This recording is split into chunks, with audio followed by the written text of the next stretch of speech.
Bienvenido. Hola, ¿qué tal? Buenas tardes, gracias por la presentación y gracias por la invitación.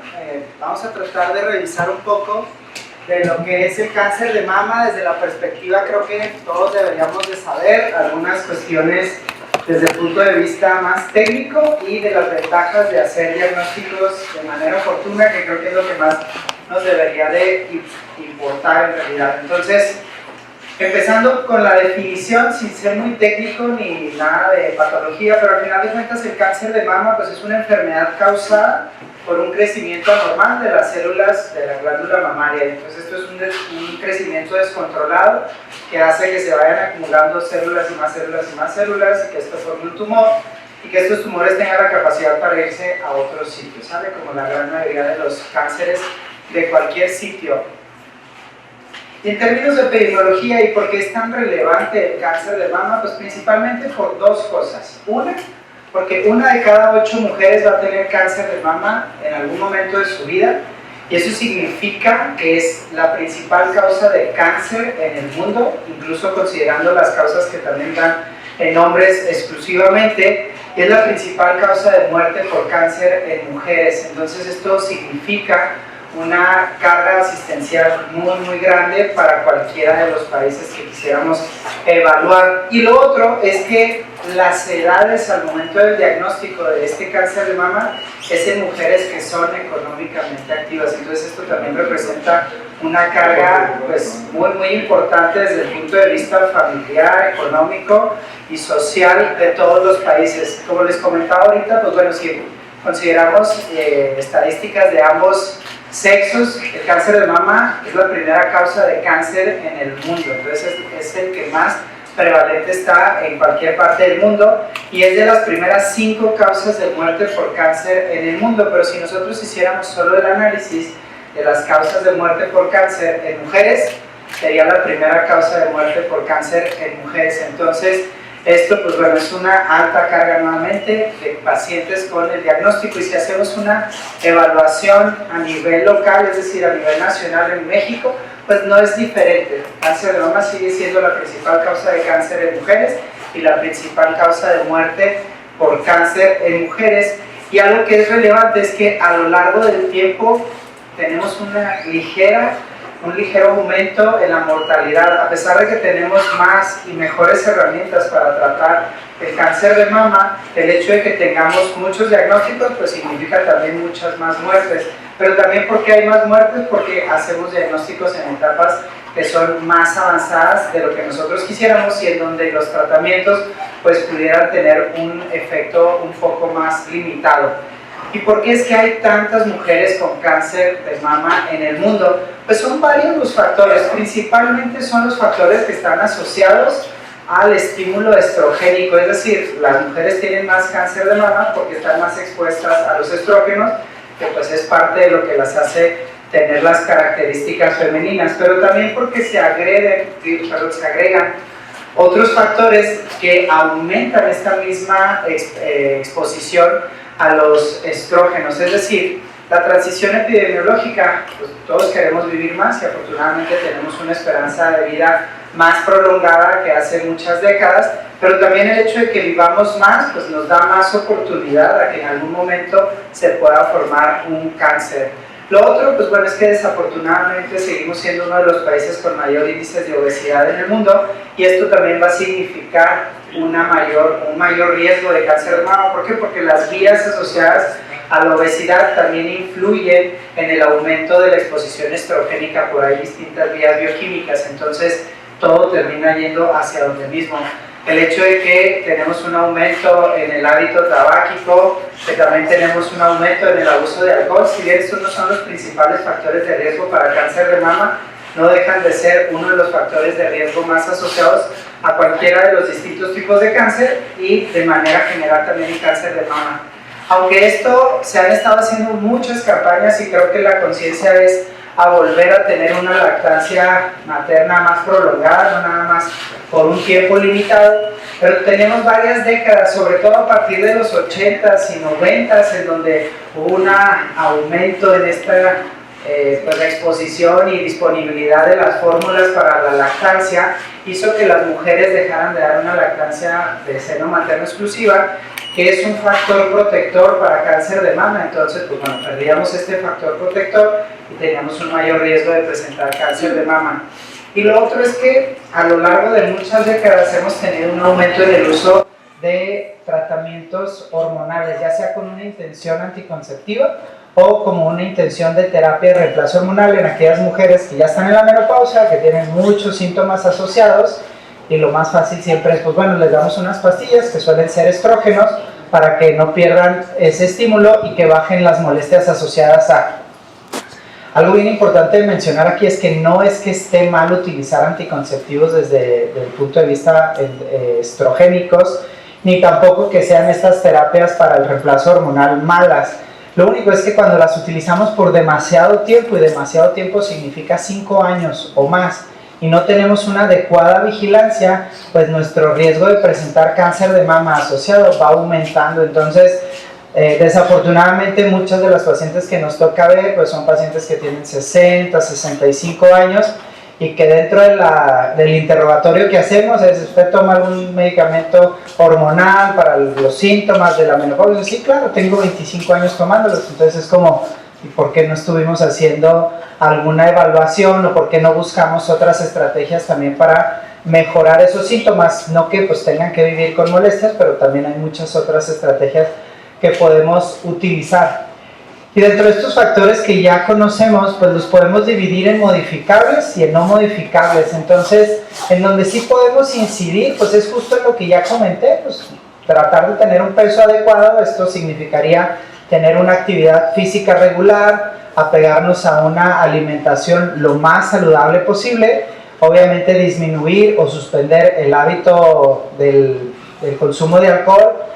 Sí, pues idealmente no tener ningún tipo de hábito en términos de tabaquismo. ¿Por qué? Porque no nada más es el cáncer de mama, sino que está asociado al 80% de los cánceres que se presentan de manera general, el uso del tabaco. Y lo otro, pues es lo que ya les comenté ahorita. O sea, no es que esté mal utilizar tratamientos hormonales desde el punto de vista de anticoncepción o desde el punto de vista de terapia de reemplazo hormonal, solamente tratar de que fueran periodos quizá más cortos, y si no es posible hacer eso, que fueran guiados o acompañados de pues una vigilancia específica para cáncer de mama, sobre todo en las mujeres que están en la edad de estar haciendo mastografías, es decir, más de 40 años.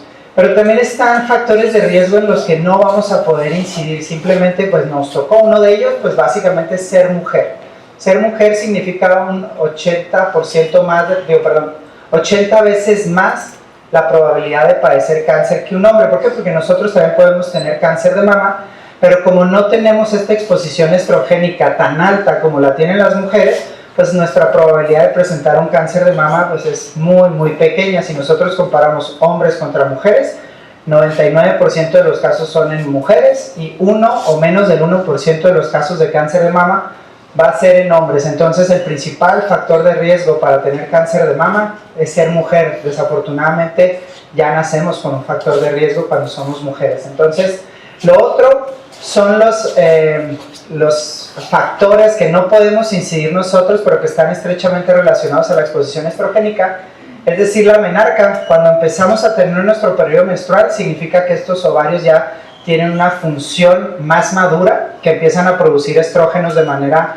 regular. Entonces, desde ese primer periodo menstrual, las mujeres están expuestas constantemente al estímulo estrogénico.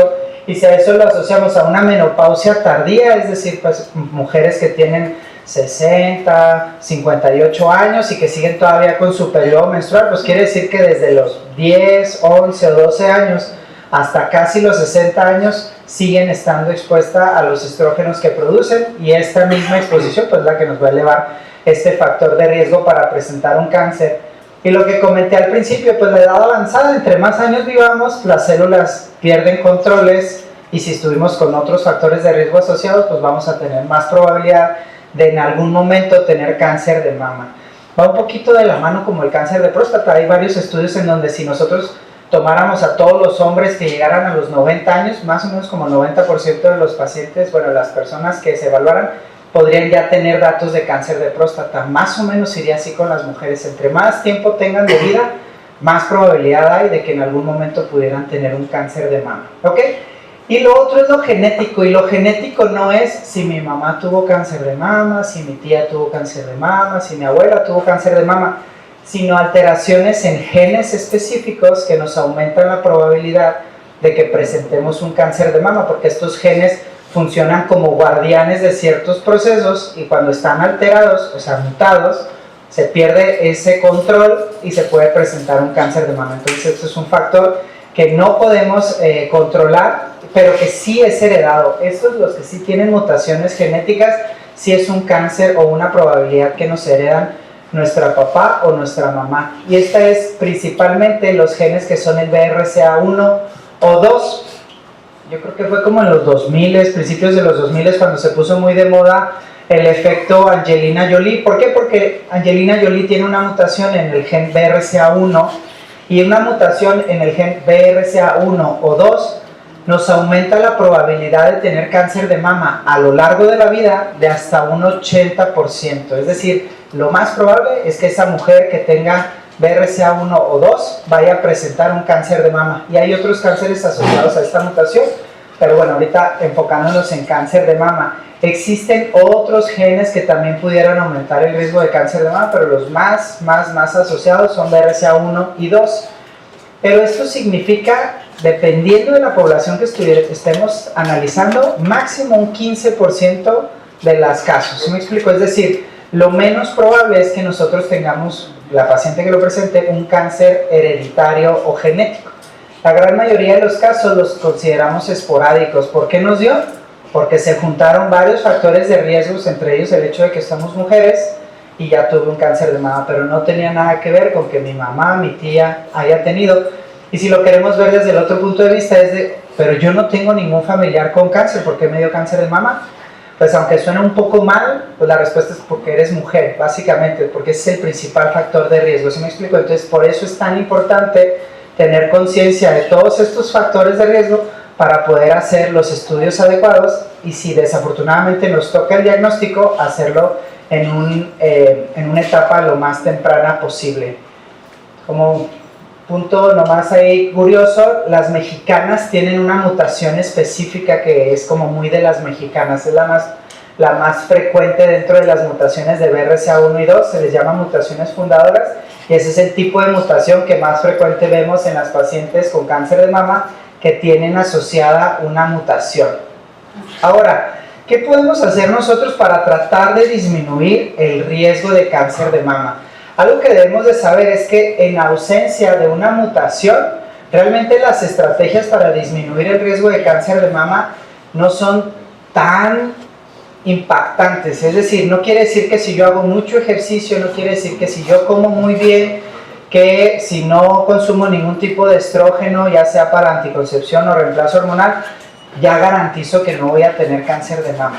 Pero no quiere decir que no hay que apoyar desde ese punto de vista. ¿Por qué? Porque si nosotros tenemos una actividad física adecuada, de manera regular, si nosotros nos apegamos a un plan alimenticio lo más saludable posible y hacemos actividad física regular, esto se ha asociado a una disminución de hasta un 30% la probabilidad de tener cualquier tipo de cáncer, ¿sale? Entonces, si algo podemos hacer para evitar cáncer de mama y otros tipos de cáncer, pues está básicamente muy al alcance de la mano. O sea, actividad física, tratar de comer bien y evitar tener, en este caso, pues sobrepeso u obesidad. ¿Sí me explico? O sea, ¿por qué? Porque tiene todo esto como un ciclo que se va a terminar asociando a un aumento en el estímulo estrogénico. Entonces, esto es lo que podemos hacer: limitar el consumo de alcohol, limitar el tabaco, hacer ejercicio de manera regular. Y pues con esto pudiéramos tener una disminución de hasta un 30% de la probabilidad de padecer cualquier tipo de cáncer. Ahora,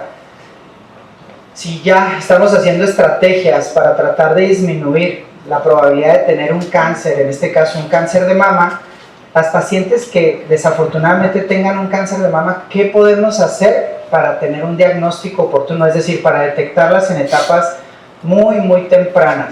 Pues son estudios de tamizaje Los estudios de tamizaje básicamente son estudios que hacemos a pacientes, bueno, no pacientes en ese momento, sino a mujeres que no tienen ningún síntoma, aparentemente sanas, que se hace un estudio para determinar si en ese momento pueden tener la enfermedad y que la estemos detectando en una etapa temprana. Eso es básicamente la definición de un estudio de tamizaje. Y los estudios de tamizaje no previenen, ¿sale? O sea, no son para prevenir cáncer de mama, son para hacer una detección en etapas tempranas. Entonces, sí es distinto. La mastografía no previene un cáncer de mama, hace un diagnóstico en etapas tempranas, ¿ok? Entonces, es lo más importante. Hay varias maneras de evaluar y tratar de hacer diagnóstico de cáncer de mama. Yo las divido en que la buena, la mala y la fea. Básicamente son las 3 estrategias que más recomendamos.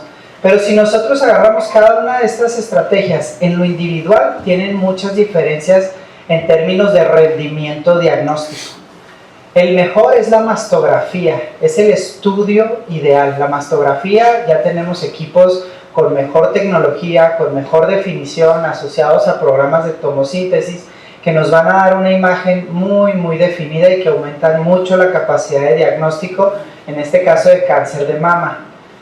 El malo es el ultrasonido, no porque no funcione, sino que de manera individual hacer ultrasonido como medio de diagnóstico oportuno no funciona. ¿Sí me explico? No tiene el rendimiento adecuado para poder definir si alguna alteración puede ser sospechosa de cáncer de mama o no. No quiere decir que no lo hagamos, ¿sí me explico? Y habrá escenarios en donde el ultrasonido es adecuado, mujeres que tengan menos de 40 años, cuando tengamos alguna duda o algún seguimiento muy específico. Pero si yo quisiera usarlo como un medio de tamizaje y decir, yo tengo 45 años, no voy a hacer un ultrasonido mamario, ¿por qué? Porque no quiero la radiación de la mastografía, no funciona. Nos estamos haciendo un estudio que no va a tener la capacidad de hacer un diagnóstico en etapas tempranas. Y el feo es la exploración física. ¿Por qué? Porque como medio de diagnóstico en escenario de tamizaje no tiene mayor impacto. Cuando nosotros detectamos una lesión por la exploración física, regularmente suele ser porque ya tenemos una lesión más grande o más avanzada.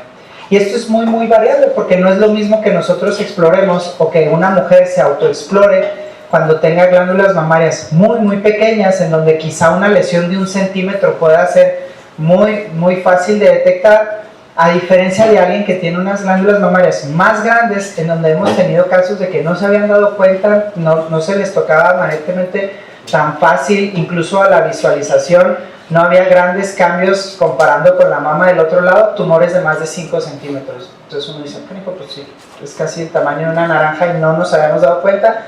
Pues eso sucede. Entonces, como medio de tamizaje no se sugiere o no tiene el rendimiento adecuado. Ojo, no quiere decir que no haya que hacer una autoexploración. ¿Por qué?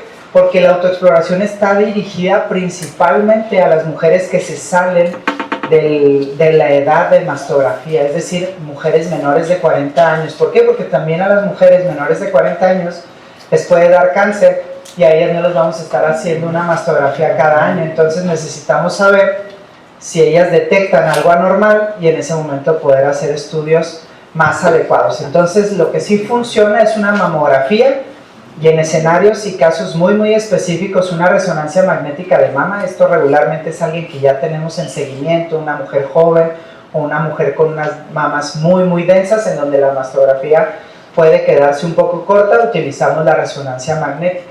Y los que no funcionan como método único de tamizaje, el ultrasonido y la autoexploración mamaria. Tampoco funciona que el doctor la revise en el sentido de que voy a tener mayor probabilidad de que yo, si yo la reviso, detectar un cáncer de mama, que si ustedes se revisan y detectan algo. La realidad es que no hay mayor diferencia en términos de hacer un diagnóstico oportuno. Pero hay que entender, no quiere decir que no se deba hacer, sino que no son un método de tamizaje, es decir, no son un estudio rutinario o una conducta rutinaria para poder hacer un diagnóstico en etapas tempranas.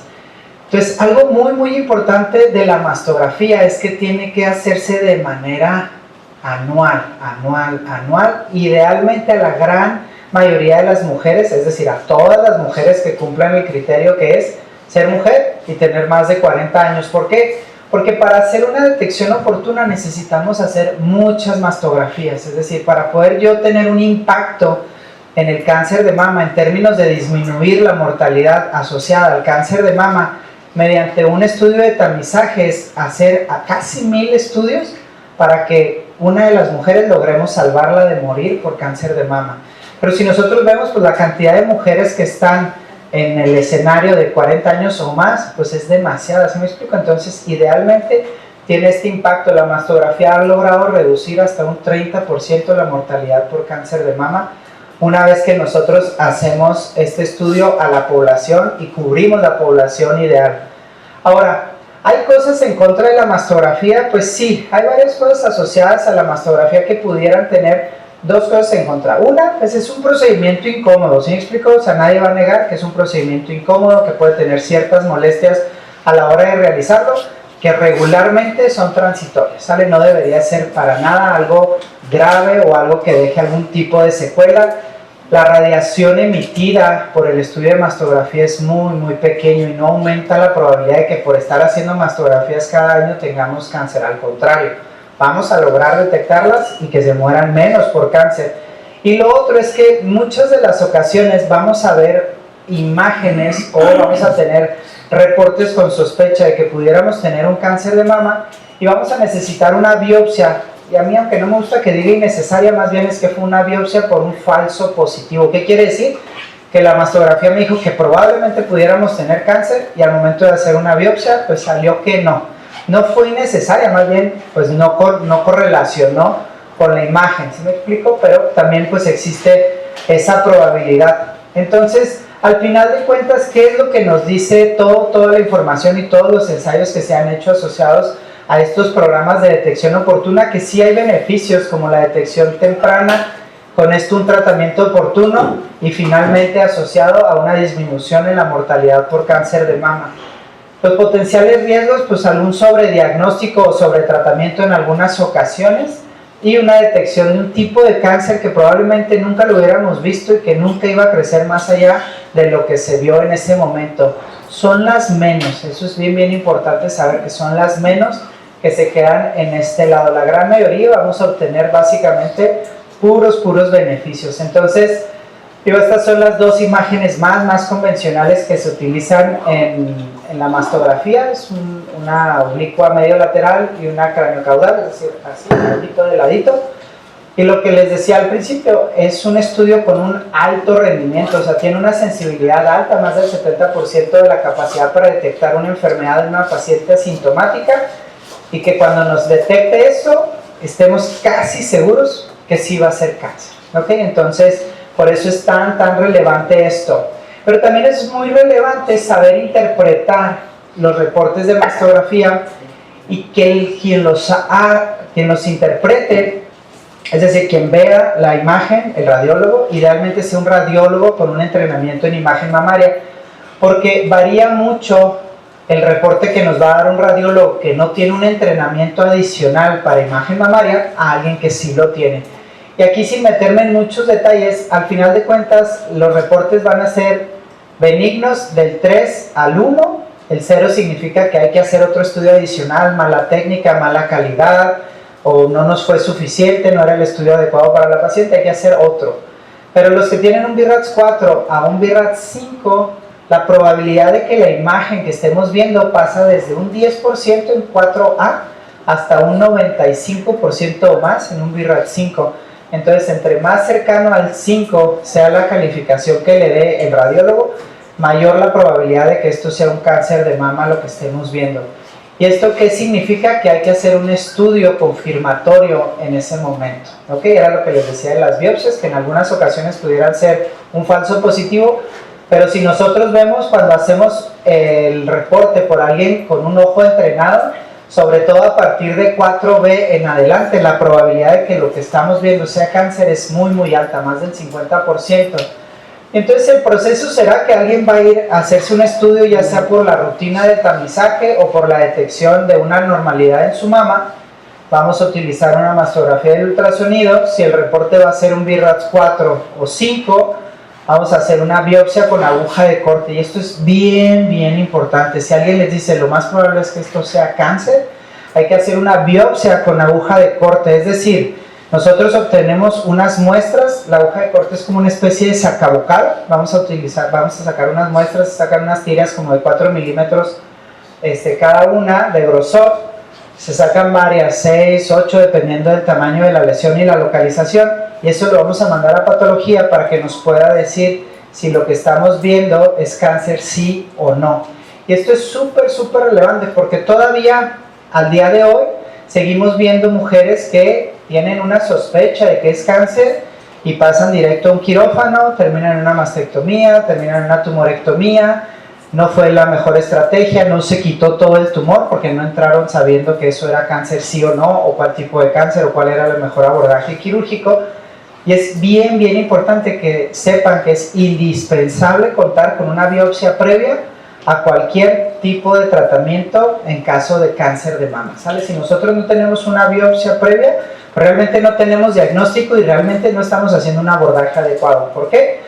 Porque el cáncer de mama no nada más es una enfermedad, sino que es un conjunto de enfermedades. Hay varios tipos de cáncer de mama y cada uno de ellos va a tener un tratamiento de acuerdo al tipo y a qué tan avanzada está la enfermedad en cada una de ellas. Y lo otro es que ya una vez que corroboremos el cáncer, pues tendrá que ser discutido con un equipo multidisciplinario. ¿Por qué? Porque se requiere la opinión de la parte quirúrgica, de radiooncología, de radiología, de patología, de oncología médica, para poder determinar cuál es el abordaje más adecuado.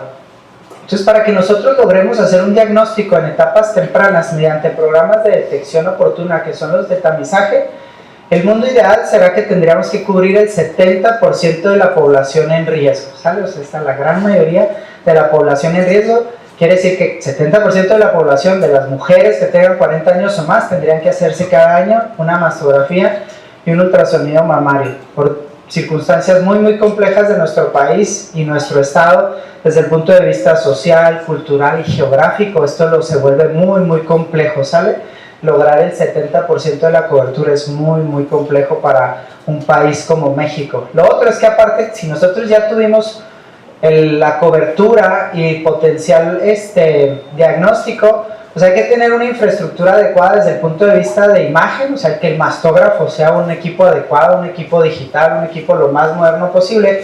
¿Por qué? Porque nos aumenta el rendimiento diagnóstico. Y después de eso, pues tener acceso a laboratorios de patología, de inmunistoquímica, de patología molecular, porque se vuelve más y más complejo cada vez cómo dividimos al cáncer, y no nada más al cáncer de mama, sino a otros tipos de cáncer, para poder tener la información más adecuada, más completa, y poder nosotros incidir en tratamientos más específicos. Y lo otro, pues al final de cuentas, contar con todas las instalaciones adecuadas para un tratamiento adecuado. Un buen hospital, con buenas instalaciones en cuanto a quirófanos, para poder administrar tratamientos de quimioterapia en caso de que sea necesario, y también un equipo de radioterapia en caso de que sea necesario para estos pacientes. Tristemente en México tenemos una cobertura menor al 30% en términos de tamizaje.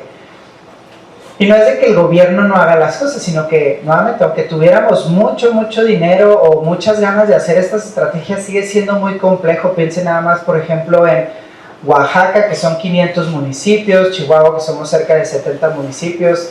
Tratar de tamizar mujeres en la sierra suele ser bastante complejo en términos de tener un mastógrafo o un mastógrafo adecuado. ¿Quién va a evaluar esas imágenes? Digo, para todo tendría que haber algún tipo de estrategia, pero se vuelve muy complejo por muchos aspectos que ya comenté de nuestro país y nuestro estado. Entonces, el tamizaje con la mastografía y el ultrasonido mamario debe ser fundamental si es que tenemos la manera de estarnos haciendo. Afortunadamente, pues en las ciudades es básicamente fácil acceder a una mastografía y un ultrasonido mamario dentro de las instalaciones de salud pública o evidentemente pues en los medios privados, y saber que el examen físico nunca va a superar a estas estrategias de tamizaje.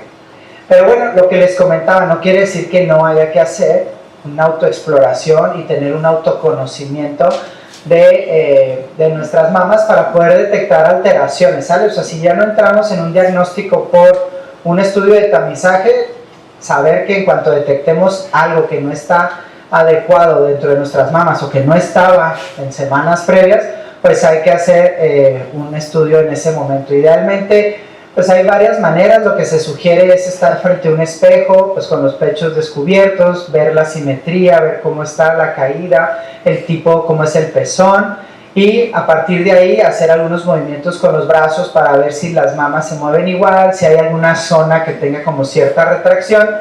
Y luego pues la exploración, que la exploración la verdad es que no hay un método que sea el mejor método para hacer una exploración de la mama.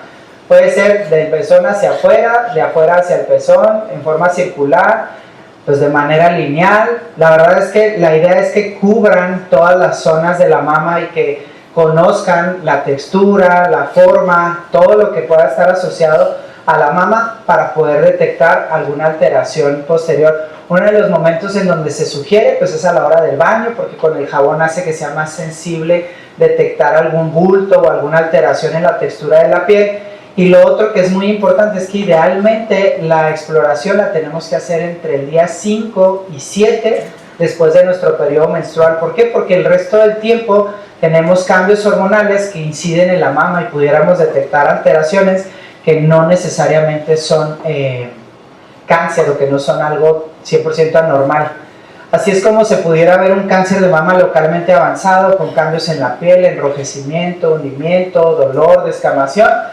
Pero también así podríamos ver un cáncer en una mujer en donde aparentemente no hay ninguna alteración en las mamas. Entonces, nuevamente, la exploración y los cambios físicos no necesariamente nos van a dar un diagnóstico. Pero, ¿qué podemos esperar o qué tendríamos que ver para nosotros buscar en ese momento atención inmediata? Pues son múltiples las cosas que podemos ver, pero cambios en la textura, engrosamiento de la piel, un hundimiento, salida de líquido, ya sea sangre o cualquier otro tipo de característica a través del pezón, enrojecimiento que puede ser de una sola zona o de toda la mama, abultamientos en la zona axilar, hundimiento del pezón o cualquier tipo de bulto en el resto de la mama. Entonces todos este tipo de características pudieran significar una alerta de que algo está mal y que una probabilidad sea un cáncer de mama. No quiere decir que cualquier bultito que hagamos va a ser cáncer tampoco, pero al final de cuentas, si nosotros sabemos que eso no estaba ahí y de repente está, hay que hacer una evaluación regularmente. Esto terminaría pues en el médico general, en el ginecólogo, y lo primero que tendríamos que hacer es una mastografía y ultrasonido mamario. Ya no sería de tamizaje, porque ya tenemos síntomas, ya sería un estudio diagnóstico, ¿ok? Pero al final de cuentas tendríamos que solicitar este tipo de estudio, ¿sale? Sin meterme en muchos detalles, el cáncer lo vamos a dividir en no invasor y en invasor. El no invasor es el que muchas personas luego dicen, es que estaba encapsulado. A mí no me gusta esa definición, pero esto engloba la definición de encapsulado. ¿Por qué? Porque un cáncer in situ es un cáncer que no ha roto ciertas membranas y que no tiene la capacidad para invadir e irse a otro sitio, ¿sale? Esto regularmente lo consideramos como la etapa 0 de un cáncer de mama, es la lesión premaligna. El paso previo a que este cáncer ya tenga capacidad para irse a donde quiera. Y está el cáncer invasor, que ya rompió esas membranas que lo sostienen, ya tiene capacidad de infiltrar toda la mama, infiltrar los ganglios e irse a cualquier otro sitio, ya sea pulmón, hígado, hueso o básicamente a donde quiera, ¿ok?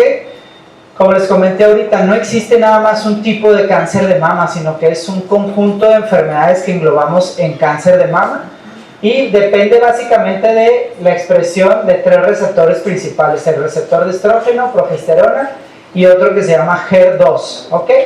La mayor probabilidad es que sea el receptor de estrógeno y progesterona. ¿Por qué? Porque es el que se asocia a la exposición de estrógenos a lo largo de la vida y significa más o menos un 70% de los casos.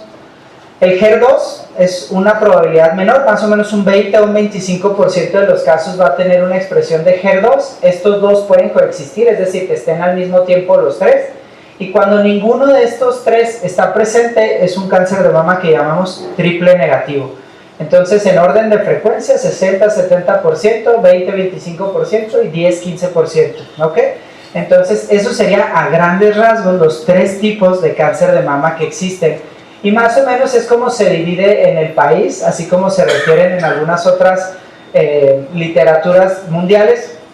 Y pues bueno, tienen diferentes características cada uno de ellos. Y esto no significa que no haya nada que hacer en el que es triple negativo, que suele tener un comportamiento más agresivo. Simplemente, pues bueno, son biologías distintas, pero que afortunadamente al día de hoy contamos con estrategias muy específicas para un cáncer de mama triple negativo, para un HER2 positivo y para los hormonales. ¿Por qué? Porque cada uno, afortunadamente, hemos aumentado el conocimiento de los comportamientos de cada uno de estos y se han desarrollado múltiples estrategias y nuevos medicamentos que son altamente efectivos, primero en etapas más avanzadas, pero que todos estos medicamentos han ido migrando a etapas más tempranas para evitar que lleguemos a etapas avanzadas, ¿ok? Entonces, afortunadamente, esto que conocíamos como el comportamiento más habitual se ha ido hacia arriba. ¿Qué quiere decir? Que cada vez viven más las mujeres que tienen cada uno de estos tipos de cáncer de mama. Ahora, ¿cuál es la edad al diagnóstico de cáncer de mama? Pues regularmente es en mujeres mayores de 40 años. En México y Latinoamérica, más o menos, el diagnóstico se da entre los 48 y 50 años, ¿ok? Pero no quiere decir que una mujer menor de 40 años no pueda tener cáncer de mama, ¿sale? Entonces es muy, muy importante que nosotros sepamos esto, porque los retrasos en el tratamiento, en el diagnóstico de estas mujeres menores de 40 años son muy grandes. ¿Por qué? Porque pues tienes 35 años, o sea, no vas a tener cáncer de mama, es muy poco probable que tengas cáncer de mama. Pues no, las mujeres menores de 40 años con cáncer de mama significan el 15% de todos los casos con cáncer de mama, y eso es muy, muy alto, ¿sale? Estamos en una etapa pues muy fundamental, que tiene necesidades muy, muy específicas desde el punto de vista reproductivo, desde el punto de vista laboral, desde el punto de vista sexual. Tiene características muy, muy específicas, necesidades muy, muy específicas, que pues también impactan mucho en la calidad de vida. Y pues bueno, por distintos cambios culturales, exposición a factores de riesgo, también estas mujeres con menos de 40 años y cáncer de mama ha ido en aumento en los últimos años. Y esto que les comentaba, pues es importante, porque los diagnósticos, tristemente, en México son en etapas localmente avanzadas. Quisiéramos tener a todas las etapas diagnosticadas en etapa temprana, pero cuando nosotros hacemos una división de los menores de 40 años y los mayores de 40 años, vemos cómo a las menores de 40 años las diagnosticamos en etapas más avanzadas. ¿Por qué? Porque se retrasa mucho la sospecha y el diagnóstico de estas mujeres, básicamente porque no tienen edad para tener cáncer de mama. Y sí, pues bueno, no quisiéramos tener cáncer de mama a esta edad, pero sí podemos tener cáncer de mama, ¿ok? Entonces es muy importante considerar eso, y que los retrasos en el diagnóstico impactan directamente en los desenlaces, en el pronóstico. Entre más avanzada está la etapa, mayor probabilidad tenemos de que regrese el cáncer o de que muramos por el cáncer. Entonces, lo que queremos es hacer diagnóstico idealmente en etapa 1, en etapa 2 máximo, y menos en etapas 3 y evidentemente menos en etapas 4, porque cuando nosotros hacemos diagnósticos en etapa 1, la probabilidad de que el cáncer regrese después es muy, muy baja, ¿sale? Entonces, idealmente, pues nosotros queremos tener estos diagnósticos en etapas tempranas. Tristemente, en México, más del 50% de los casos son en etapas localmente avanzadas, y eso significa, pues, peores desenlaces, es decir, más muertes asociadas a cáncer, ¿sale? Si nos comparamos con países como Estados Unidos, pues ellos hacen 60% de sus diagnósticos en etapas tempranas y nosotros solamente el 10%, ¿ok?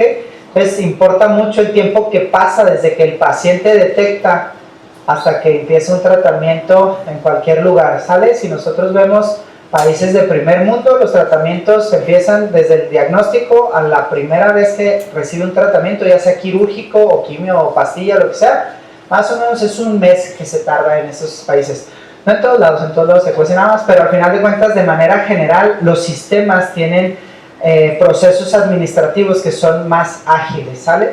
Si nosotros lo comparamos con países como México, como Irán o como la India, se puede tardar más de 6 meses desde el diagnóstico hasta que empezamos el primer tratamiento. Entonces esto impacta directamente en la supervivencia de las pacientes. ¿Por qué? Porque nos va a dar tiempo a que ese cáncer avance y que probablemente tengamos mayor probabilidad de morir asociado al cáncer. Entonces, ahora el tratamiento, sin meterme en muchos detalles, el tratamiento del cáncer de mama va a estar determinado por el subtipo: hormonal, HER2 positivo o triple negativo. ¿Cómo está la paciente? ¿Qué características tiene? ¿Y qué tan avanzada está la enfermedad? ¿Sale? Entonces, es ideal tener un equipo multidisciplinario, como ya lo comentamos ahorita. ¿Para qué? Para tomar las mejores decisiones. Idealmente, este paciente deberá ser evaluado por todo este equipo antes de hacer algún tratamiento, ¿ok? y el equipo pudiera ser así, incluso podemos agregar más especialidades, pero si se fijan es muchas las especialidades, son muchos los integrantes que pueden intervenir dentro del abordaje y tratamiento de una paciente con cáncer de mama. De manera general, las modalidades, pues evidentemente no hemos llegado al punto de quitar la cirugía, requerimos una cirugía para tener un control de la enfermedad.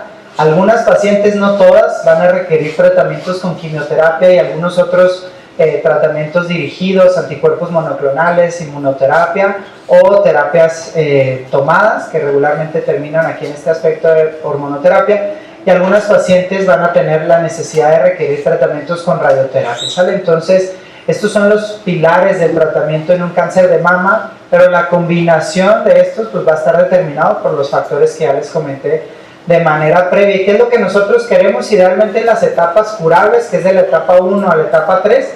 Pues disminuir el riesgo de que el cáncer regrese. ¿Por qué? Porque cuando el cáncer regresa ya no lo podemos quitar, ¿ok? Entonces eso es lo que queremos, más pacientes en etapas con potencial curativo. Y con esto, pues bueno, disminuir la probabilidad de morir asociado al cáncer, ¿ok? Entonces, afortunadamente, a lo largo del tiempo, en las últimas décadas, hemos visto una disminución muy importante en la mortalidad a nivel mundial por cáncer de mama. Sigue siendo una causa muy importante de muerte, obviamente sigue siendo la primera causa de muerte por cáncer en mujeres, pero afortunadamente el número ha bajado. ¿Por qué? Porque tenemos más y mejores estrategias para tratar el cáncer de mama, ¿ok?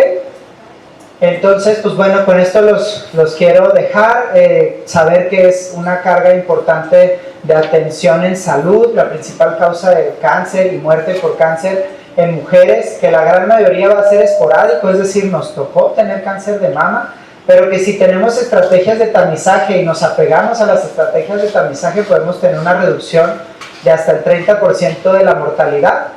Inicia a los 40 años, todas las mujeres con 40 años en adelante tendríamos que hacer el estudio de imagen, mastografía y ultrasonido mamario, y pues bueno, apegarse a un grupo multidisciplinario, a un grupo de especialistas que estén enfocados en la atención del cáncer de mama, saber que no todo se tiene que operar corriendo, porque esto es muy importante, podemos alterar el pronóstico de una paciente, y pues lo que comenté, pues que se requiere un abordaje multidisciplinario, ¿sale? Pues muchas gracias. Hola, buenas tardes. Mi pregunta va en relación a lo que mencionaba de la detección temprana. Yo tengo 43 años y en algunas ocasiones después de mis embarazos he detectado algunos ganglios en la axila. Voy, me hago el examen pertinente y ha salido, gracias a Dios, negativo. Pero bueno, ¿qué pasa si vuelven a salir? O sea, tienes que ir consecutivamente a revisarte, no puedo dar por hecho de que es lo mismo de la vez pasada. Bueno, ahí habría que considerar el momento en el que se está presentando y si tenemos como otra potencial causa. En este caso, por ejemplo, cuando es algo asociado al embarazo, bueno, no sé en qué momento sucedió, pero regularmente, sobre todo si estamos en lactancia, habría que ver varias cosas, o sea, descartar que no sea una mastitis o algún problema asociado a la ingurgitación de la mama por la producción de leche, y eso regularmente genera una respuesta inflamatoria, y los ganglios al final de cuentas son un reservorio, entonces cualquier proceso inflamatorio puede hacer que los ganglios en el cuello, en las axilas, en las ingles se puedan inflamar, ¿ok?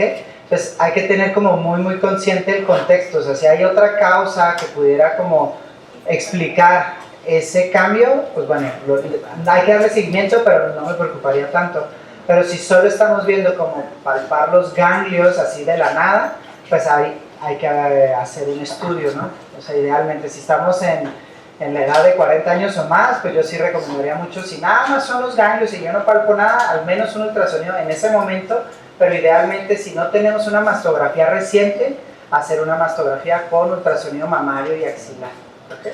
Gracias, doctor. Y sí, digo, nada más como comentario, es esa dualidad en la mente que pasa por las mujeres cuando cruzamos por casos como este, ¿no? Es o lo drástico y lo fatídico, de que sí tengo y ya estoy en etapa terminal, o opción 2, la negación. No pasa nada, esto es normal, no tengo nada, y muchas veces ni siquiera toman la iniciativa de llegar a hacerte el primer examen. Sí, digo, es bien importante esta parte. Muchas de las mujeres también omiten hacer muchos de los estudios por mitos asociados, por ejemplo, a la mastografía. Una de ellas es que si ya traigo una bolita y me hacen la mastografía, que es una presión, pues se va a esparcir por todos lados. La verdad es que pues, esto no tiene mucho sentido, no sucede de esta manera. Y lo otro son las biopsias, en donde también se cree que si hacemos una biopsia va a hacer que se esparza por todo el cuerpo. Entonces también esto es totalmente falso y muchas de las veces se van a un procedimiento quirúrgico como para tratar de evitar esto, y también hace como retrasos en los tratamientos o retrasos en un abordaje adecuado. Entonces pues sí, justo, o sea, hay que tener la mentalidad de que pues hay que hacer un estudio para hacer un diagnóstico si fuera necesario, pero que pues precisamente es para nuestro beneficio, ¿no? Es decir, lo estamos diagnosticando, que sea en una etapa lo más temprana posible. El Centro Oncológico de Chihuahua otorga el presente reconocimiento al doctor Enrique José Zamudio Lozoya por su valiosa participación como ponente de la conferencia Cáncer de Mama, todo lo que debes de saber dentro, por supuesto, de este encuentro rosa. Un fuerte aplauso, por favor. Felicidades.